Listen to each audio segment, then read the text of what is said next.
راگنی اچھی نہیں، پیا حضور کے بارگاہ میں استعارتن کہا گیا ہے۔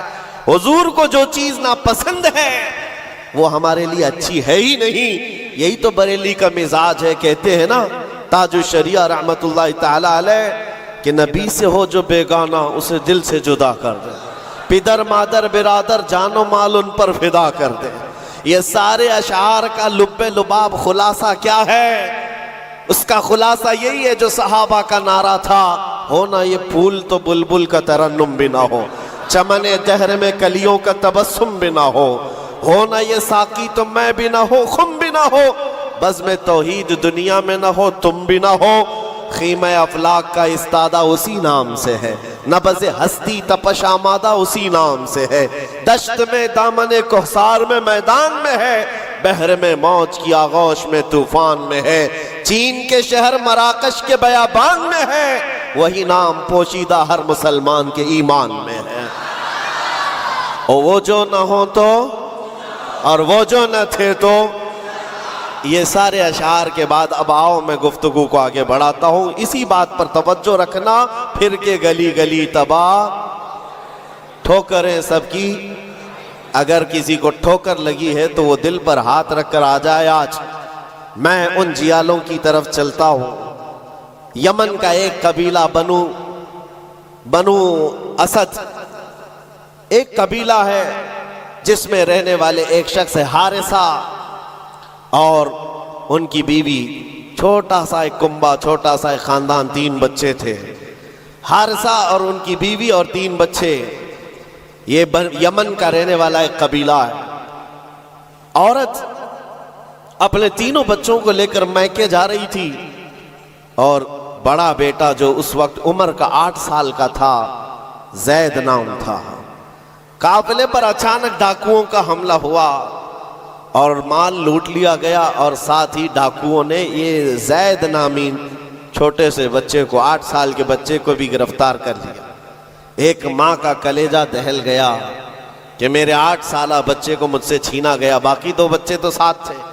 ماں کی کیفیت ایسی تھی کہ پہاڑوں پر چڑھ جاتی، چیختی تھی، اور عربی میں جو اشعار کہتی تھی، اللہ اکبر، آج بھی موجود ہے۔ یمن کی رہنے والی یہ خاتون پہاڑوں پر جا کر پکارتی تھی کہ کوئی میرے زید کو دیکھا ہے تو مجھے بتا دے، اور جب خبر باپ کو آ کر لگی، باپ جان نچھاور کرتا تھا اپنے بیٹے زید پر۔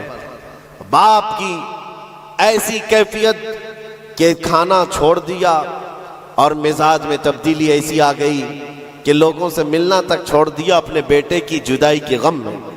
یمن والے کہتے تھے کہ حارثہ کا بیٹا جو گم ہوا یوسف گم گشتہ ہے، یعنی ایک دوسرا یوسف ہے۔ جیسے حضرت یعقوب علیہ السلام کے بیٹے یوسف کی علیہ السلام کی دوری ہوئی تھی تو آپ نے غم کیا تھا، حارثہ نے اپنے بیٹے زید کی جدائی میں بہت رویا۔ اور وہ اشعار جو عربی میں لکھے جاتے تھے، یمن میں جب وہ اشعار پڑھتے تو اپنے جو دشمن ہوتے وہ بھی رو پڑتے تھے۔ باپ کی جدائی کے غم کے اشعار لوگوں کو رلاتے تھے۔ زمانہ گزر گیا، اب ڈاکوؤں نے اس زید کا کیا کیا تھا، کچھ سال اپنے پاس رکھا، اور عکاظ کے میلے میں، مکہ کے قریب ایک میلہ لگتا تھا، اور اس میلے میں لا کر زید کو غلام بنا کر بیچ دیا۔ جب بیچا تو یہ زید غلام بن کر کے کس کے حوالے آیا؟ خدیجہ بنت خویلد، ام المومنین حضرت خدیجہ رضی اللہ تعالیٰ عنہا کے گھر، حضرت حکیم بن حزام کے ذریعے سے۔ جب یہ غلام حضرت خدیجہ کے گھر آیا تو اس وقت 15-16 سال کی عمر تھی۔ پہلی نظر مصطفیٰ کریم کی پڑی تھی۔ رسول رحمت صلی اللہ تعالیٰ علیہ وسلم نے حضرت خدیجہ کے گھر اس نوجوان کو دیکھا، ادب میں کامل تھا، گفتگو کے سلیقے اچھے تھے، لوگوں سے ملاقات کے طور طریقے بتاتے، بڑا خاندانی آدمی۔ جب یہ پہلی نظر میرے مصطفیٰ کریم صلی اللہ علیہ وسلم کی پڑی تو ام المومنین خدیجہ سے کہا، میرے آقا نے اگر آپ بہتر سمجھیں تو یہ غلام میرے حوالے کر دیں۔ کیا قسمت ہے جس کو خود رسول اللہ خرید، زید کو خرید لیا، بلکہ تحفتاً حضور کو دے دیا گیا۔ غلامی کا دور ہے۔ زید یہی وہ حارثہ کے بیٹے ہیں نبی مکرم صلی اللہ تعالیٰ علیہ وسلم کے حوالے آ گئے، دن رات مصطفیٰ کریم کے ساتھ گزر رہے ہیں، تربیت بھی کسی نے سرور انبیاء نے کی، اور نوجوان کے طور طریقے ایسے۔ میرے عزیزو، آپ کو پتہ ہے یہ وہ زید ہے جس کے بارے میں آپ کو بتاؤں۔ حضور پاک صلی اللہ تعالیٰ علیہ وسلم کے چند دنوں کے بعد مکہ میں مشہور ہو گئے، محمد صلی اللہ تعالیٰ علیہ وسلم کا اگر کوئی محبوب ہے تو وہ زید ہے۔ حضرت ابو بکر صدیق رضی اللہ تعالیٰ عنہ بھی اس بارے میں فرماتے کہ زید کو جو قرابت تھی اس پر مجھے رشک تھا حضور اکرم صلی اللہ علیہ وسلم کا۔ اب زمانہ بیتتا گیا، زید کے گھر چھوٹے، خاندان چھوٹا، ماں چھوٹی، باپ چھوٹے، غلامی کا دور چل رہا ہے۔ ایک بار حج کے لیے ایک قبیلہ یمن سے آیا ہوا تھا، اور یمن والے حج کرنے کے بعد وہ اشعار سنا رہے تھے جو حارثہ زید کے باپ نے لکھے تھے اشعار، اور رلا رہے تھے۔ وہاں جب یہ قبیلہ یمن کے وہ اشعار پڑھ کر کے سنا رہا تھا، یہی زید وہاں سے گزر رہے تھے۔ یمن والوں نے دیکھا، پہلی نظر میں پہچان لیا، یہ وہ زید ہے جس کا باپ پورے یمن کو رلاتا ہے اس کی جدائی میں۔ یہ مکہ حرم کعبہ کے پاس کیا کر رہا ہے؟ لوگوں سے پوچھا کون ہے، لوگوں سے پوچھ کر کے زید کو بلایا گیا، پوچھا تمہارا نام کا؟ زید، باپ کا نام حارثہ۔ لوگوں نے کہا تجھے پتہ بھی ہے تیری ماں کا کیا حال ہے، تیرے باپ کا کیا حال ہے؟ تیری ماں روز پہاڑوں پر چڑھ جاتی ہے، آسمان کو پکارتی ہے کہ آسمان بتا میرا زید زندہ ہے تو میں جینے کی تمنا رکھوں۔ باپ تیرا اشعار لکھ کر کے یمن کو رلاتا ہے۔ زید نے کہا کہ ہو سکتا ہے، لیکن جاؤ، اگر میرے ماں باپ اس غم میں روتے ہیں تو ان کو میرا سلام کہنا، اور یوں کہنا کہ انہیں گم گشتہ اونٹ کی طرح مجھے تلاش نہ کرے، اس لیے کہ ان کا زید ان کی گود سے کئی بہتر گود میں ہے۔ یمن والوں کو یہ جواب دے کر بھیج دیا، گم شدہ کوئی بچہ اپنے ماں باپ کی خبر پالے تو کیا ہونا چاہیے، لیکن یہاں کیفیت بدلی ہوئی ہے، یہاں کیفیت بدلی ہوئی ہے۔ حضور پاک صلی اللہ تعالیٰ علیہ وسلم کی اس غلامی میں دن رات گزرتے رہے، شب و روز گزرتے رہے۔ میرے عزیزو، جس کو ہو درد کا مزہ، نازے دوا اٹھائے۔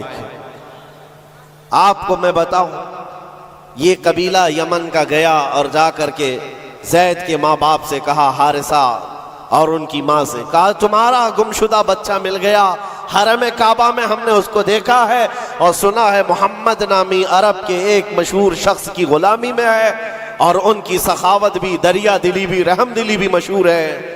ماں اور باپ نے خبر پاتے ہی مہینوں کا سفر دنوں میں طے کر لیا، دوڑتے بھاگتے مکہ پہنچائے، اور جیسے پہنچے پوچھا کہاں رہتے ہیں محمد صلی اللہ علیہ وسلم۔ حضور پاک صلی اللہ علیہ وسلم حرم کعبہ کے پاس ہی ان کو مل گئے۔ ماں اتنا روئی، باپ اتنا روئے، حضور پاک صلی اللہ علیہ وسلم کو ان پر ترس آ گیا۔ پوچھا کیا بات ہے؟ کہا ہمارا بچہ گم ہوا تھا، سالوں بیت گئے، اب تک ہم نے کھانے کا مزہ نہیں چکھا، اور ہم سب کی زندگی ایسی ویران سی لگتی ہے کہ اس کے بغیر زندگی میں اندھیرا ہے۔ پوچھا حضور نے کون ہے تمہارا بچہ؟ کہا اس کا نام زید ہے، اور سنا ہے وہ آپ کی غلامی میں۔ حضور پاک صلی اللہ علیہ وسلم نے فرمایا زید، تم ماں باپ ہو زید کے؟ کہا ہاں، اگر آپ مناسب فرمائے سمجھے تو ہمیں ہمارا زید لوٹا دیں۔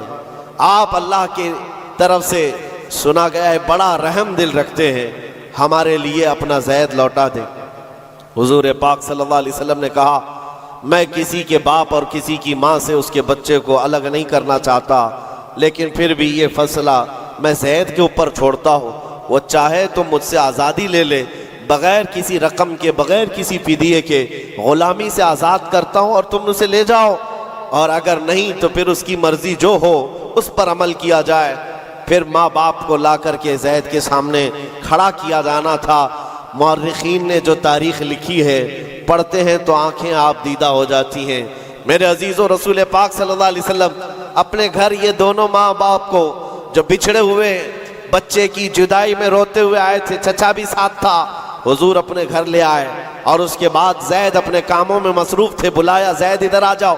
آئے زید، جیسی پہلی نظر پڑی باپ پر، ماں پر، کیا کیفیت ہونی چاہیے؟ برسوں کا بچھڑا ہوا بچہ ہے، برسوں سے دور رہنے والا، ماں باپ کی محبت میں یہ جدائی کے غم برداشت کرنے والا، ایک نظر اٹھائی پھر نظر جھکا لی اور سرور کائنات کی طرف دیکھنے لگے۔ میرے آقا نے پوچھا زید تم جانتے ہو ان کو؟ کہا ہاں یا رسول اللہ، یہ میرے باپ ہیں، یہ میرے چاچا ہیں، یہ میری ماں ہیں۔ حضور نے پوچھا زید تو پھر ملتے کیوں نہیں؟ برسوں کے بچھڑے ہوئے ہو پھر ان کے پاس جاتے کیوں نہیں؟ زید نے کہا یا رسول اللہ، آپ کے چہرے کو دیکھنے کے بعد پھر کسی کے چہرے کی طرف ہم نظر نہیں اٹھاتے۔ تیرے قدموں میں جو ہیں غیر کا منہ کیا دیکھے، کون نظروں میں جچے دیکھ کے تلوا تیرا۔ رسول پاک صلی اللہ علیہ وسلم نے فرمایا جاؤ زید مل لو، ماں سے مل لو، باپ سے مل لو۔ ماں نے کلیجے سے لگایا اور چومنا شروع کیا، باپ نے ماتھا چوما۔ یہ عجیب منظر تھا۔ بہت دیر گزر گئی ان کے لاڑو پیار کے اظہار کی۔ اس کے بعد رسول رحمت صلی اللہ علیہ وسلم، زید تمہارے ساتھ یہ حادثہ ہوا تھا، اتنے سالوں تم اپنے ماں باپ سے الگ رہے، اب فیصلہ تمہاری مرضی پر ہے، تم جہاں جانا چاہتے ہو جا سکتے ہو، یمن اپنے قبیلے جاؤ، اپنے خاندان، اپنی ماں اور اپنے باپ، اپنے بھائیوں کے پاس جاؤ۔ حضرت زید اس وقت کھڑے ہو کر کہتے ہیں مکہ والے یہ منظر دیکھنے کے لیے حضور کے گھر کے اطراف جمع ہو چکے ہیں، بہت سارے جمع ہیں۔ زید نے سب کو مخاطب کر کے کہا اے لوگو حاضرین مجلس، سب دیکھو یہ میری ماں ہے، یہ میرے باپ ہیں، یہ میرے چچا ہیں، لیکن سب کو گواہ بنا کر کہتا ہوں محمد عربی صلی اللہ علیہ وسلم کی غلامی 1000 آزادیوں سے افضل ہے۔ میں اپنی ماں کے پاس نہ جا سکتا ہوں، نہ باپ کے پاس جانا چاہتا ہوں، میں ہمیشہ اسی در کی غلامی میں رہنا چاہتا ہوں۔ ماں کہتی ہے بیٹا آزاد کر رہے ہیں تجھے محمد صلی اللہ علیہ وسلم، تجھے آزاد کر رہے ہیں۔ دنیا میں کسی کو آزاد کر دیا جائے اس وقت تو بہت بڑی نعمت سمجھی جاتی تھی، لیکن تم ہو کہ آزاد ہونا نہیں چاہتے۔ زید نے کہا 1000 باپ اور 1000 ماں مل کر جو اپنے بچوں پر شفقت نہیں کر سکتی، وہ محمد رسول اللہ نے میرے ساتھ کیا ہے۔ جیسے ہی حضرت زید کا یہ اعلان مکہ والوں نے سنا تو کیا رسول رحمت صلی اللہ تعالیٰ علیہ وسلم نے ان کو چھوڑ دیا؟ آتا ہے فقیروں پہ انہیں پیار کچھ ایسا، خود بھیک دیں اور خود کہیں منگتے کا بھلا ہو۔ حضور رحمت صلی اللہ تعالیٰ علیہ وسلم، رحمت عالم صلی اللہ علیہ وسلم زید کا ہاتھ پکڑ کر کے لے جاتے۔ کہاں لے کر کے آئے؟ حرم کعبہ کے پاس آئے، پورے مکہ والوں کو مخاطب کر کے کہا اے مکہ والوں گواہ رہنا، میں نے زید کو غلامی سے آزاد کیا اور آج کے بعد سے یہ میرا وارث ہے اور میں اس کا وارث۔ مکہ میں یہ بات مشہور ہو گئی، کیا زید کو زید بن حارثہ کم کہا جاتا تھا، زید بن محمد الرسول اللہ کہا جاتا تھا۔ محمد الرسول اللہ کا بیٹا زید۔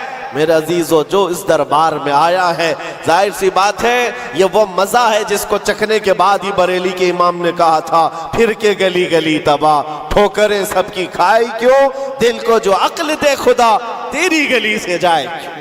حضور پاک کے دربار کا لطف جس نے اٹھا لیا ہے پھر وہ کسی اور دربار کی طرف منہ بھی نہیں کرتا۔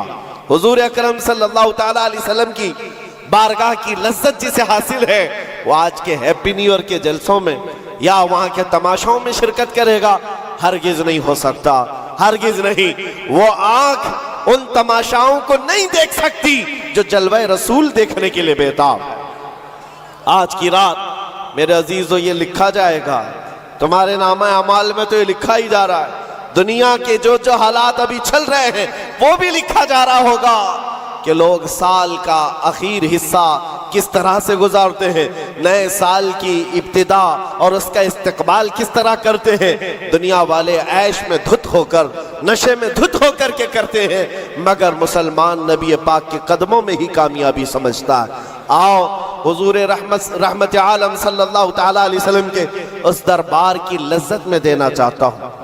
اسی لیے اس بات پر میں بار بار توجہ دے رہا ہوں، پھر کے گلی گلی تباہ، ٹھوکریں سب کی کھائی کیوں۔ کب تک ٹھوکریں کھاؤ گے اے نوجوانوں؟ کب تک اس کی گلی میں اس کی گلی میں کہاں کہاں مانگو گے، کہاں کہاں کس سے بات کرو گے؟ ایک گلی کی طرف آ جاؤ جو ہر گلی سے آزاد کرتی ہے۔ دوسروں کے منگتا بننے سے بہتر ہے آمینہ کے لال کے منگتا بن جائے۔ اس نبی پاک کی غلامی جو 1000 آزادیوں سے افضل ہے،